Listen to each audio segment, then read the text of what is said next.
ನಮ್ಮ ಸುಮಕ್ಕ ಶೋಭಕ್ಕನ ಕತೆ ಆಯಿತು.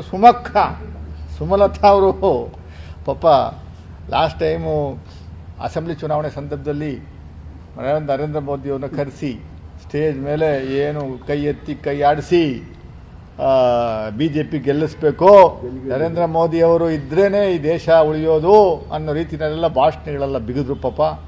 ಈಗ ಅವ್ರಿಗೇನೆ ಅತಂತ್ರ ಸ್ಥಿತಿ ಆಗೋಗಿದೆ. ದಿನ ಬೆಳಗ್ಗೆ ಎದ್ರು ಪಾಪ ಸಮಜಾಯಿಷಿ ಕೊಡ್ತಲೇ ಅವರೇ ಅಲ್ಲಿ ಎಲ್ಲಿ ಟೈಟ್ ಮಾಡಬೇಕು ಟೈಟ್ ಮಾಡುವಂಥ ಕೆಲಸವನ್ನು ಮಾಡ್ತಾ ಇದ್ದಾರೆ.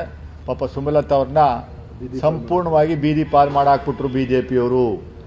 ಸಂಪೂರ್ಣವಾಗಿ ಅವರ ಫಾಲೋವರ್ಸು ಅವರ ಬೆಂಬಲಿಗರು ಅರ್ಥ ಮಾಡ್ಕೊಬೇಕು, ಬಿ ಜೆ ಪಿಯವರು ಯಾವ ರೀತಿ ಅವರು ನಿಮ್ಮನ್ನು ಸಂಪೂರ್ಣವಾಗಿ ಮುಗಿಸ್ತಾರೆ ಅನ್ನುವಂಥದ್ದಕ್ಕೆ ಇದೆಲ್ಲ ಸ್ಪಷ್ಟ ಉದಾಹರಣೆಗಳು. ಸುಮಲತಾ ವಿಚಾರವಾಗಿ ಸಂಪೂರ್ಣವಾಗಿ ಸುಮಲತನ ಪೊಲಿಟಿಕಲ್ ಲೈಫೇ ಹಾಳು ಮಾಡಿ ಇಟ್ಬಿಟ್ಟಿದ್ದಾರೆ.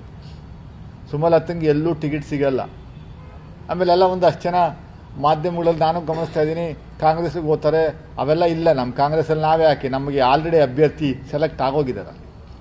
ಅಫಿಷಿಯಲಾಗಿ ಅನೌನ್ಸ್ ಅಷ್ಟೇ ಬಾಕಿ ಇರೋದು, ಅಭ್ಯರ್ಥಿ ಕೆಲಸ ಮಾಡ್ತಾ ಇದ್ದಾರೆ.